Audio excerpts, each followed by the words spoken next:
Before a witch will cast a spell on you, there are questions they normally ask. And also, having casted a spell on you, there are questions they ask in order to verify if what they had done had already worked or is already working. Pay attention to these questions because these questions are not asked by people that appear physically to look like witches or warlocks. No, it could be even a church member. Yes, it could be a family member. It could even be a spouse that is diabolical in nature, a witch or a warlock. It could even be a frenemy, a friend who is an enemy. So pay attention. By this, you shall be able to identify them. Now, listen, there is nothing of value that is obtained without paying the price, and the price of ignorance could be very devastating. So, pay the price and listen till the very end, and save yourself a ton of trouble in the name of Jesus. For through knowledge shall the just be delivered. Question number one. When a person asks you, do you want to know your future? That is a very trickish and a spooky question. Normally, when you hear that, that person is a witch or a warlock, or a psyche or a diviner. That question is a bait because there is no one that doesn't want to know what his or her future is going to be. But you and I know that our future is in the Word of God, the Bible. Praise the Lord. For vision of a man is as a word written in the book. When Jesus opened the scroll, he found a place that was written of him. And he says, this scripture is fulfilled in your hearing today. Praise the Lord. So, very integral. When you say yes, then they begin to tell you, this is what you're going to bring. Bring candles, bring cowries, bring kola nut, etc., etc. And they might just give you a glimpse of the past because of familiar spirit. So pay attention. Don't be too hasty to want to know what your future is from another person. The Bible says, "Oh Lord, my times are in your hands." The future God does not reveal to you is irrelevant, except God chooses to speak prophetically through a servant of God. Because it is important to know most of these questions, they sound familiar. They could be genuinely asked by real spiritual people. I mean, servants of God, either a pastor, a prophet, or whatnot. But discernment is the cardinal thing. Praise God. Number two, what do you do? What are you doing now? Now, these questions could be asked by innocent people, but for the most part, you don't know an individual, or you could even know them. They've been seeing your posts on Facebook, Instagram, Twitter, or your status on WhatsApp, and it appears that things are working well for you. The next thing they ask, what does she do? They could ask another person, or they could ask you, what do you do? What are you doing now?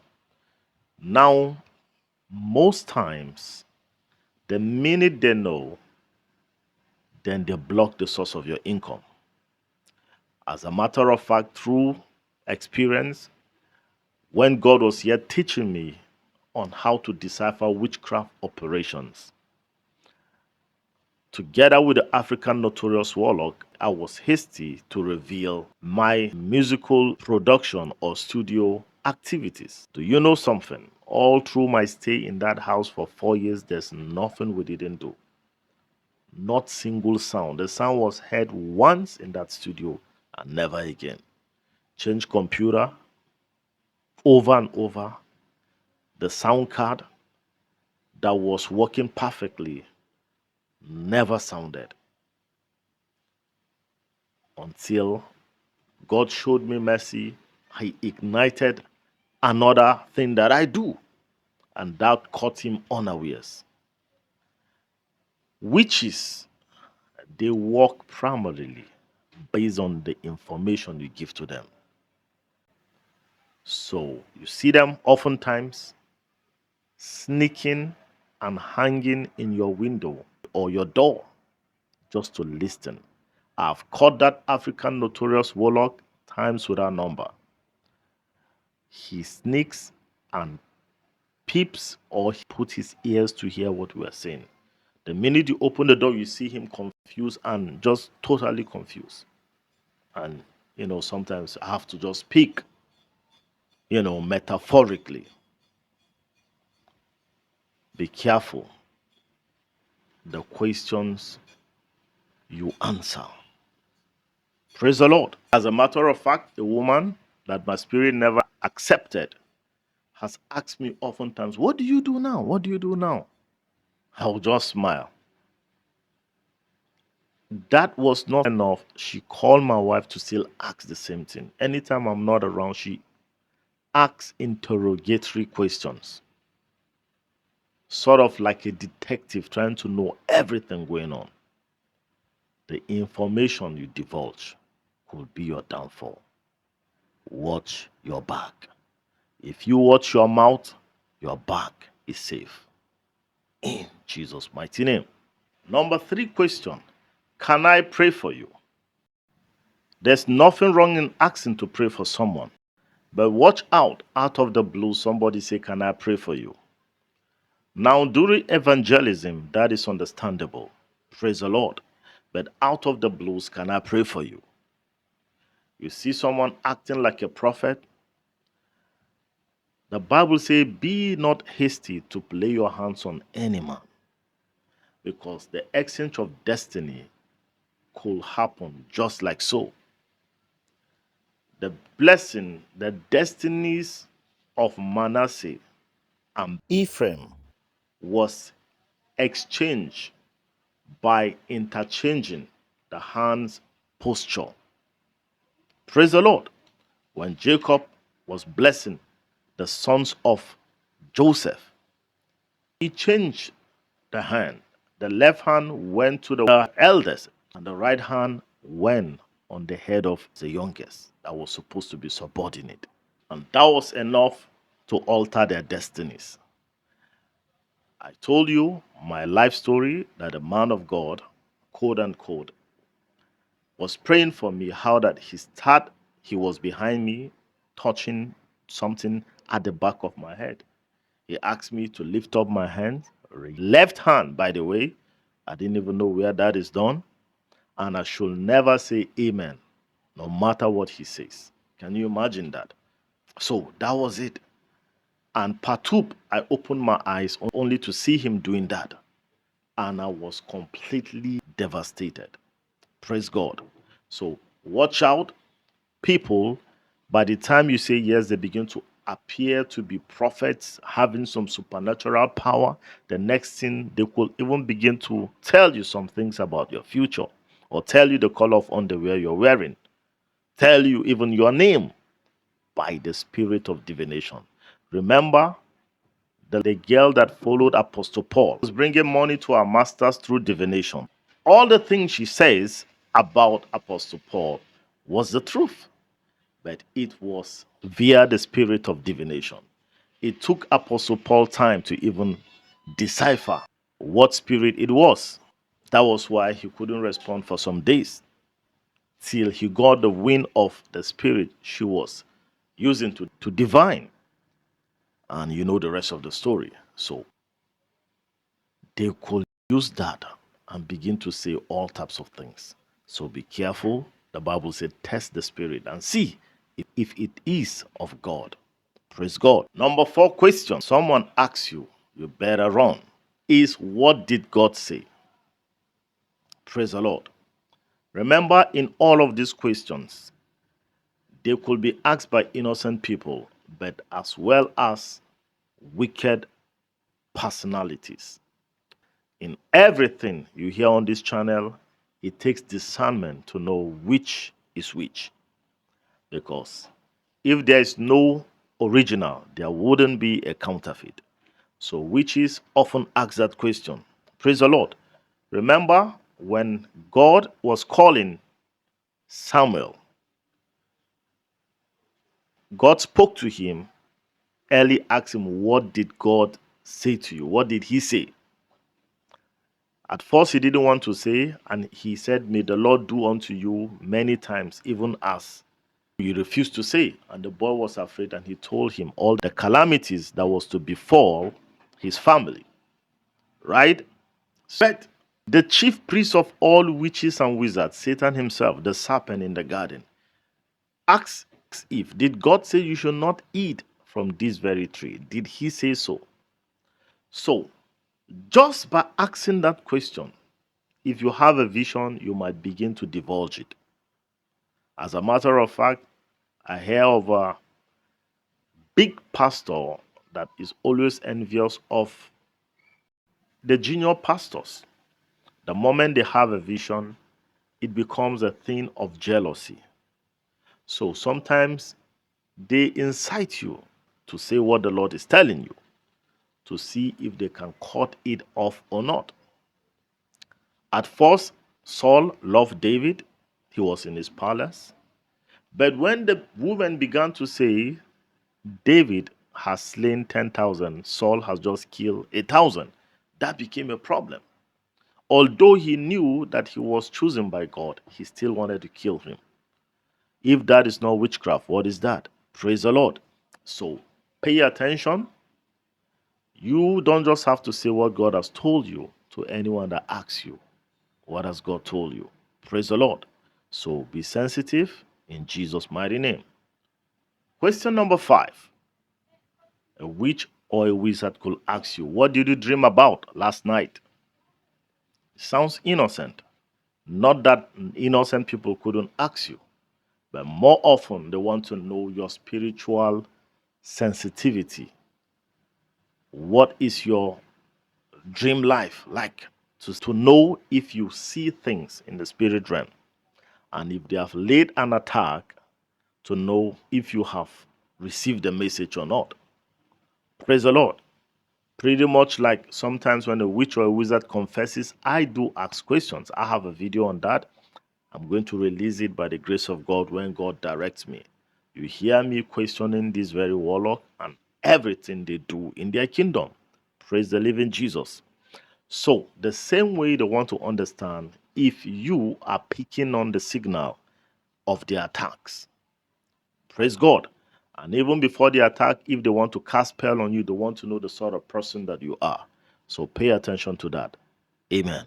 Question number 6, they do ask, is what church do you attend or who is your pastor? Now, men of God genuinely ask that question. I do for one too. If you are challenged, your reader will challenge. I would like to know where you are fellowshipping and who your pastor is, to know if there are some things I could learn from why you are having the challenges you are having. Praise the Lord. But witches also could ask you that. As a matter of fact, when they know who your pastor is or your church is, they will know whether to attack or not. Praise the Lord. Once upon a time, the story was told by Theophilus, how Satan attacked Bishop Oyedepo, attacked his wife. And he told them that the attack is coming the second time. And it did, but he said, don't worry, it is not going to prevail. Because I saw Satan, the demons you are trying to enter, and he was telling them, don't go to that house, don't go in there, don't go there, don't go there. And they left. So Satan, as well as his witches and wizards, his minions, they know where there is fire and where there is not. Praise the Lord. So those types of questions incite them to know what sort of attack they should engage with, either to back out or to proceed. Praise the Lord. So when such question is asked, think and ponder. By the discernment of the Spirit, understand the spiritual tone of that very question. And from the mouth of the person the question is coming from, and know the kind of spirit they carry to decipher if it is the right one to answer or not. Praise the living Jesus. But it is important during deliverance. Amen. So, just like I told you, discernment is the most important thing. Praise God. Question number 7. Will you give me your picture or send me the picture of the person in question? Now, you could take your picture to the church as a man of God is praying. You present it by faith. It's all about your faith, isn't it? A man of God could lay his hand on a picture and there could be real miracle. Praise the Lord. But you see, traditional or native doctors, they request for photos on diabolical altars. And just by looking at the picture, one could be able to trace the person in spirit realm. As a matter of fact, I had someone hired to just come and look at me. And I knew the landlord was having problem and they want to use diabolical and every means, just to evict me. When they found out that the God herself is very strong, even receiving favor in the court, they called someone. And when the person came, they were just pointing just to look at me. The person tried as much as possible to look at me. And when the person looked, the gaze was straight and fixed for some seconds. And I knew exactly. I went into prayers. That night, I saw huge snake, all types of things, and I knew exactly what it was all about. And I took responsibility, pray fasted, you know, and they all bowed. At the end of the day, they were also restricted from what they intended to do. At the end of the day, they took the place from them. They had nothing in spite of all their troubles. And that was when God also visited me. Praise the Lord. So, pictures, diabolic people could use it to ascend into the realm of those individuals. And instead of the condition to be better, it could be worse if they are not of God. So, pay attention to that. Amen. Number 8 question. What is your full name or the name of your child or your husband? The full names. Insisting on the full names. You see, diabolical altars answers to names. That's why we pray. Everywhere my name is called for evil, let the fire of God answer in the name of Jesus. So discretion, discretion, discretion. If you go to an interview, they ask you for your full name, you wouldn't say no, he or she is a witch or a warlock. Praise the Lord. So discernment is the key. A man of God could ask you about that also. But diabolical people do ask about that. So you will feel it in your spirit if you're close to a negative energy. If you're close to a person that is evil, you will know. Your spirit will know, even though you choose not to know. You will feel that uneasiness. So pay attention to that. I pray for you in the name of Jesus. Any question, any information you have given to your disadvantage, be counseled now in the name of Jesus. And I plead the blood of Jesus over you. You are restored. By this prayer, I decree total restoration in Jesus' mighty name. If this video has blessed you, then type in the comment section, "Thank you, Jesus, for my restoration." Tap in the name of Jesus. If you know anyone that the enemy has buffeted and you seriously want them to be free and help them, share this video with them right now and watch and see what the Lord will do in their lives and also in your life. If you are blessed and this is your first time of watching this very channel, you want content like this, subscribe, like, and share. Hallelujah. This very video is going to open your eyes more on spiritual matters. Hallelujah.